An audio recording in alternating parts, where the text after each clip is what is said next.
live from Augusta. We're watching News 1226 this morning. More issues impacting travel and creating roadblocks for drivers in downtown Augusta. Why crews are rebuilding crosswalks after recently installing them. We've got that and much more in just a bit, but first, good morning. Thanks for joining us. I'm Nick Prono. And I'm Ashley Campbell. It is 6 o'clock on your Friday. We made it through a cold week, and, well, about looking behind you, it's going to be another cold day. Hasn't changed a whole lot, has it, here? You just give it a little time, we get closer to 6 a.m. And so more on that and the outlook for the weekend and that Arctic air that's coming with some potential winter weather into next week shortly, about to arrive at 6:02. All right, thanks, Tim.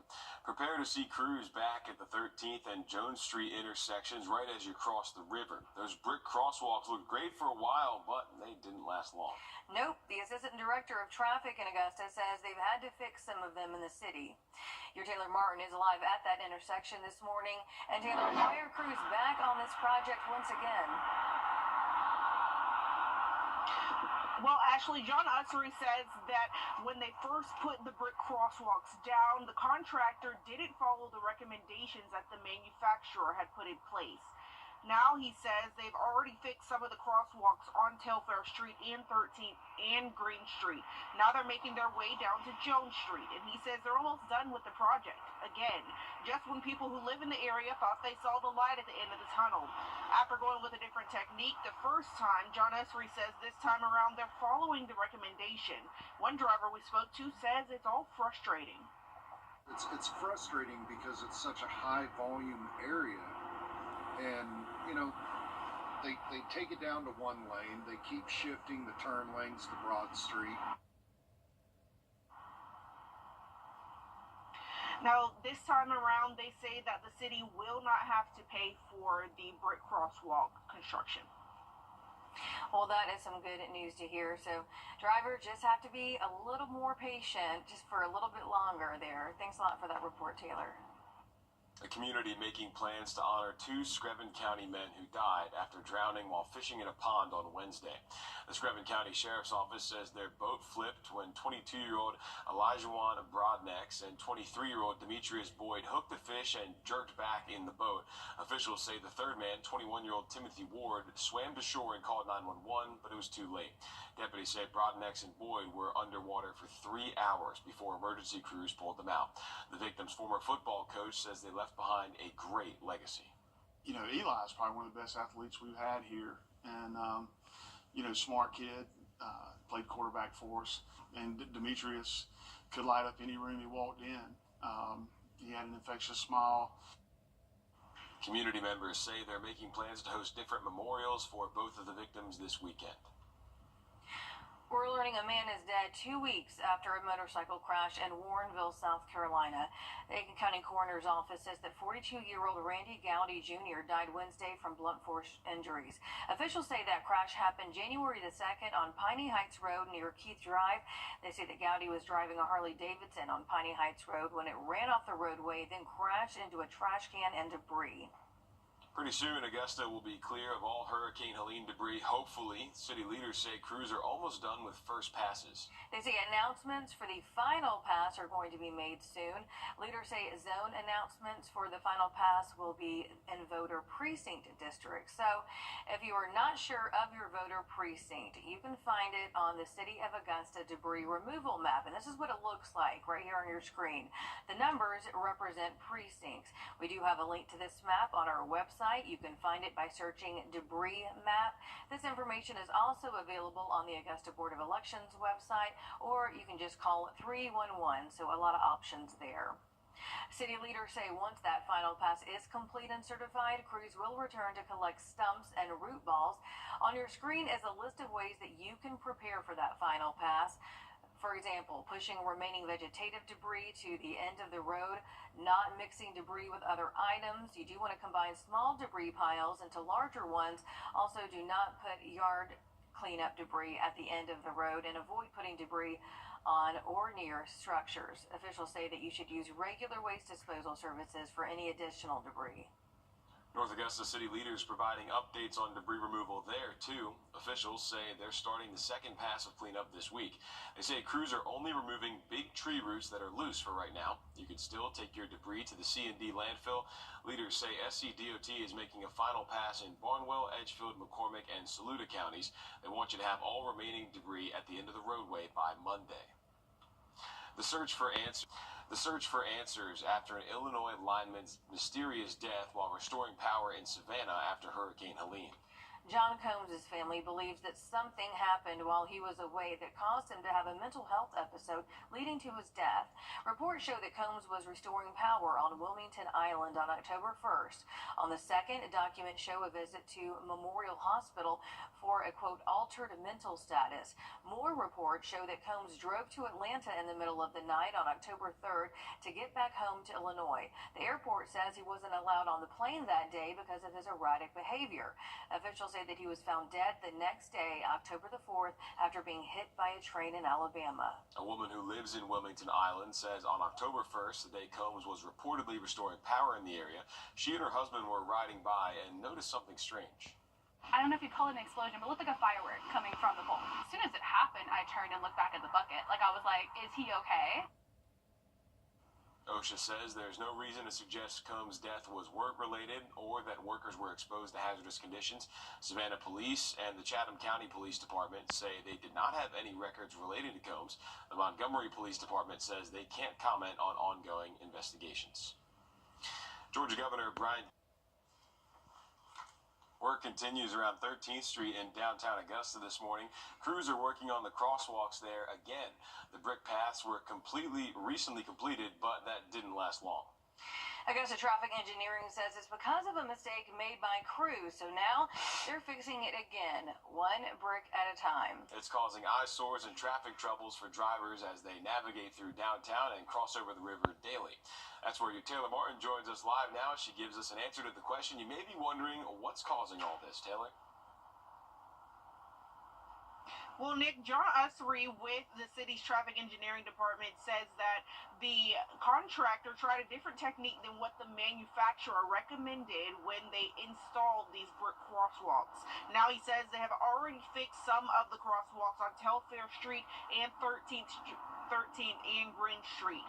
Now they're making their way down to Jones Street, and he says they're almost done with the project again, just when people who live in the area thought they saw the light at the end of the tunnel. After going with a different technique the first time, John Ussery says this time around they're following the recommendation. But one person who lives nearby says it's all frustrating. It's not just about the convenience of having that. It's that ambulance needs to get to a freaking hospital.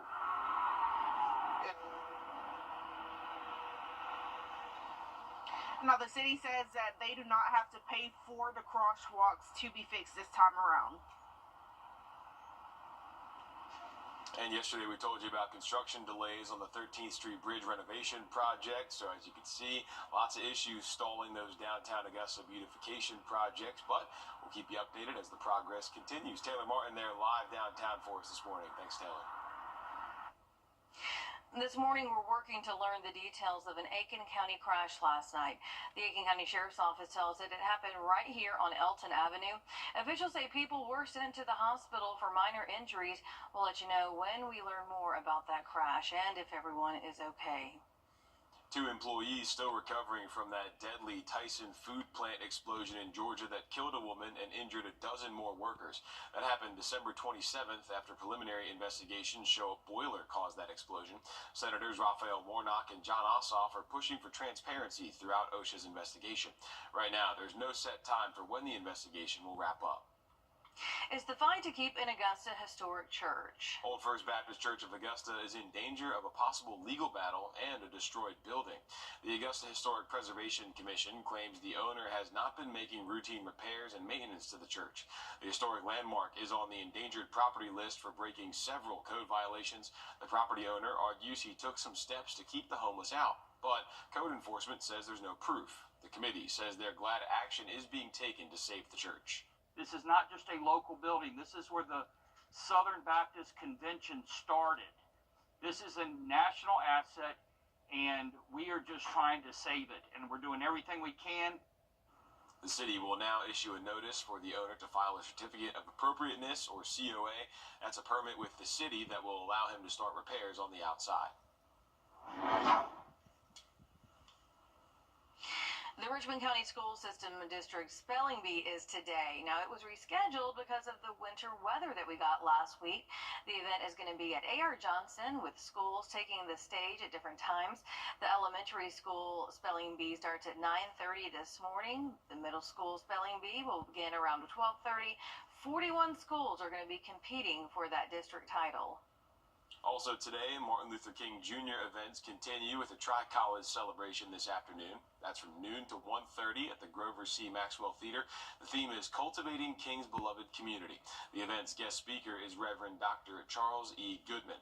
Then tomorrow, the annual MLK Jr. Parade will take over the streets of downtown Augusta. That parade starts at 1 o'clock at Dias Park Community Center. The theme for the event is Thriving Together. And we're keeping an eye on the weather and what some of our school districts may do after Martin Luther King Jr. Day.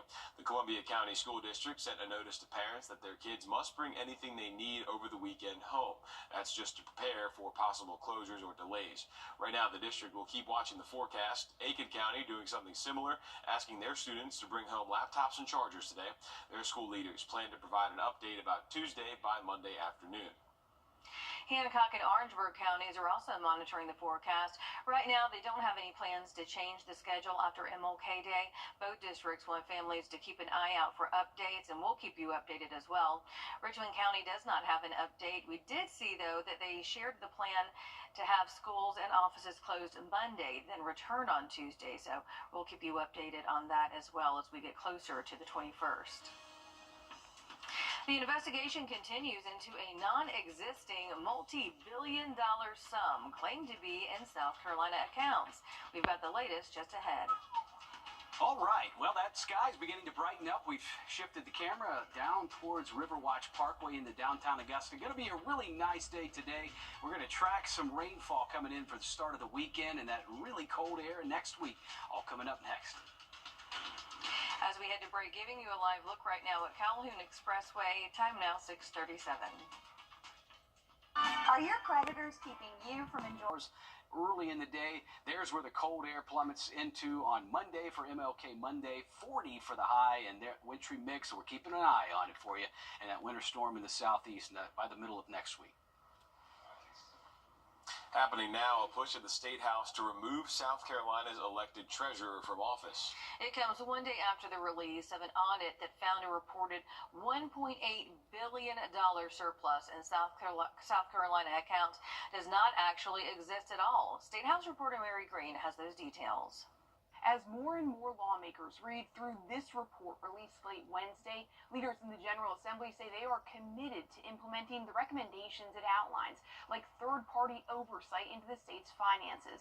But answers to questions past that, like should anyone lose their job because of this, depend on who you ask. We're going to immediately begin this matter to make sure that this never is repeated again. That matter, reported in this independent audit, found what had been initially thought to be nearly $2 billion sitting in state accounts with no known owner was actually an accounting error. It was made about a decade ago when the state converted from an old accounting system to a new one. Senators who have been looking into these financial concerns say they started with Treasurer Curtis Loftus's office and have called for him to resign, though Loftus has denied their accusations. On Thursday, less than 24 hours after the report's public release, Democratic Representative Heather Bauer filed a resolution to begin impeachment proceedings against the elected treasurer to remove him from office. The money is not safe with Curtis Loftus. Leaders of the House's Republican supermajority say they still have questions and need to first hear directly from the parties involved. Everything's going to be on the table. We're going into this process. That started Thursday when the firm that conducted the audit appeared before a House subcommittee. Their report found the state's treasurer, comptroller general, and auditor all knew about this error for several years before it came to lawmakers' attention, and the error remained on state financial reports. That balance continued to sit there without necessarily the investigation or diligence being conducted to figure out what it truly was and whether it belonged there or not. But their report did not assign fault to any one person or office. There's not necessarily one party or view that took responsibility for it, because there was the awareness by all parties of what was going on. From that perspective, I think we see this as a shared fault. And hanging over this is a revelation the governor and lawmakers confirmed publicly for the first time this week, that South Carolina is now under a federal investigation because of these financial issues. Senators say the state has already spent about $4 million defending itself, and they expect that sum to keep growing as the investigation continues. Reporting from the State House, I'm Mary Green. McMaster says he doesn't blame any one person or office for this situation, and that he does maintain his confidence in the treasurer and all other parties involved. Also, the state's former comptroller general, who was also known to have known about this error, resigned in 2023 amid legislative scrutiny. A one-stop shop for a variety of resources right here in Augusta. Resourced Augusta is finding